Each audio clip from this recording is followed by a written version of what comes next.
নমস্কার, কেমন আছো সবাই? শিল্পী লাইফস্টাইলে সবাইকে স্বাগত জানাই আমার আরেকটা নতুন রেসিপিতে। আজকের রেসিপিটা হচ্ছে বাঁধাকপির পকোড়া বানাবো। তো কী করে বানাবো, সঙ্গে থাকো, পাশে থাকো আর পুরো রেসিপিটা দেখতে থাকো। তো আজকে সন্ধ্যার দিকে ভাবছি তো কিছু একটা বানাবো। তো সন্ধ্যার দিকে এটার সাথে খেতে মন হয়, তো তাই জন্য ভাবলাম যে ঘরে তো সব কিছু আছে, তো চলো ঘরের উপকরণ দিয়ে সুন্দরভাবে একটা রেসিপি তোমাদের সাথে শেয়ার করি। তো আমি দেখতে পাচ্ছি একটা বাঁধাকপি নিয়েছি, নিয়ে সুন্দর করে এটাকে কুচি কুচি করে কেটে নিয়েছি।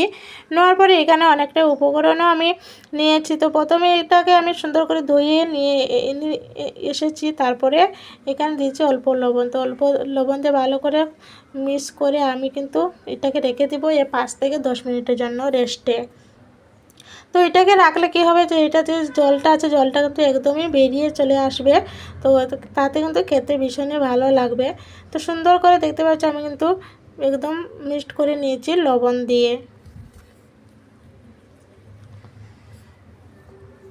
আর সত্যি কথা বলতে বন্ধুরা, এই পকোড়াটা বানানো এত সুন্দর হয়েছিল, আর খেতে তো দুর্দান্ত হয়েছিল।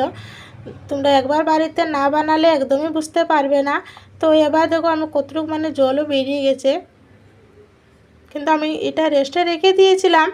তারপরে দেখো সুন্দরভাবে কিন্তু আমি এবার পুরো জলটা বের করে দেবো। এরকম দেখতে পাচ্ছ কত জল বেরোচ্ছে। এবার একটা পাত্র নিয়েছি, এই পাত্রের মাঝে আমি এগুলো রাখবো।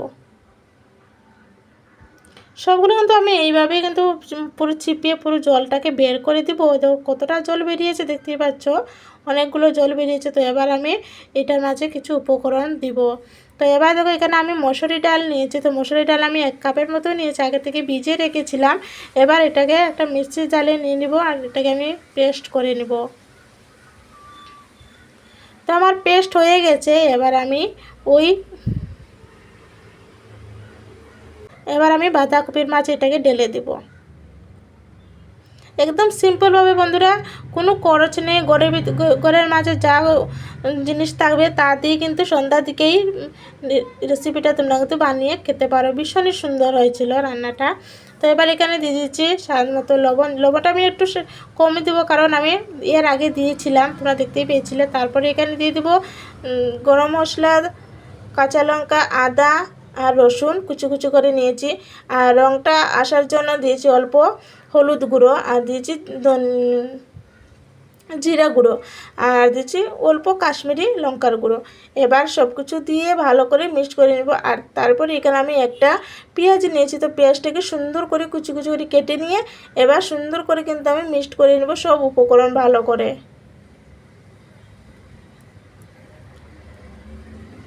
তো কিন্তু বন্ধুরা আমার সুন্দর করে মানে মিক্সড হয়ে গেছে। তারপরে এখানে দিয়ে দিচ্ছি ধনেপাতা দিয়ে আবারও সুন্দর করে মিক্সড করে নিয়েছি। আর এবার আমি একটা প্যান বসে দিয়েছি। তো প্যানে তেলও দিয়ে দিচ্ছি। এখানে আমি সাদা তেল দিয়েছি। তো সাদা তেল দিয়ে তেলও গরম হয়ে গেছে। এবার আমি একে একে করে প্রত্যেকটা দিয়ে দেবো সুন্দর করে বল বল বানিয়ে।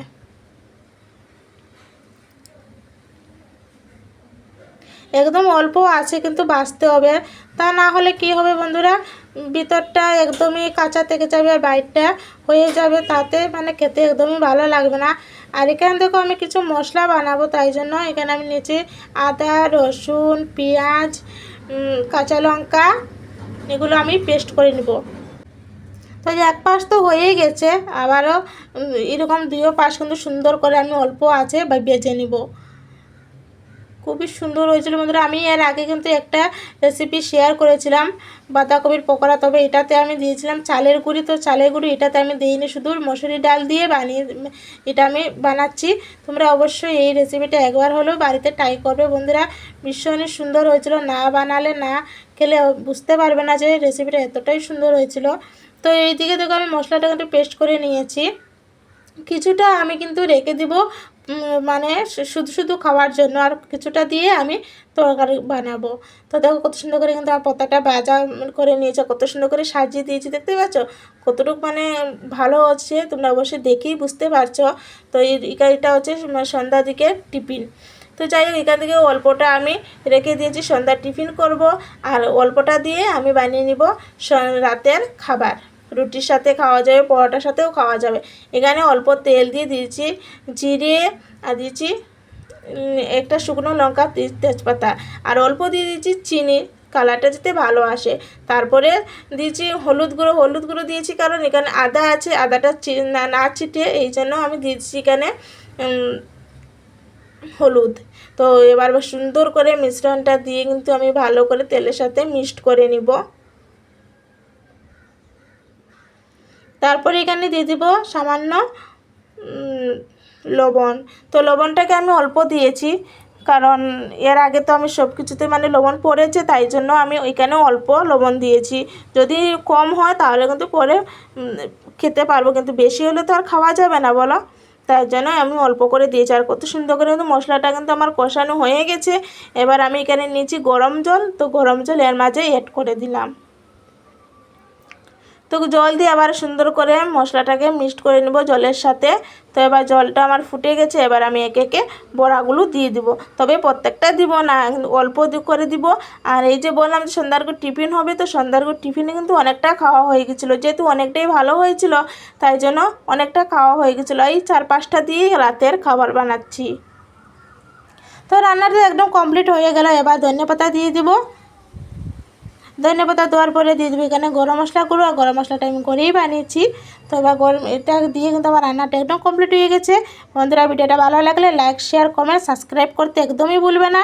বন্ধুদের কাছে প্রচুর পরিমাণে শেয়ার করে দিবে। চলো বন্ধুরা, ভিডিওটা এখানে শেষ করছি। সবাই খুব খুব ভালো থাকবে, সুস্থ থাকবে। দেখা হচ্ছে নেক্সট কোনো একটা রেসিপিতে সবার সাথে। আর হ্যাঁ বন্ধুরা, তোমরা অবশ্যই কিন্তু এই রান্নাটা একবার হলেও বাড়িতে বানিয়ে খাবে, ঠিক আছে?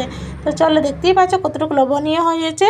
আর এবার এটাকে আমি কিন্তু রুটির সাথে খাবো, যেহেতু রাতে রুটি হয়, তো রুটি, পরোটা, লুচি সব কিছুর সাথে কিন্তু খেতে এটা কিন্তু দুর্দান্ত হবে, ভালোই লাগবে খেতে। তো চলো, ভিডিওটা কিন্তু এবার আমি একটু সাজিয়ে দেবো উপর দিকে ধনিয়া পাতা দিয়ে, তো আরও ভালো লাগবে দেখবে। তো চলো, টাটা, বাই।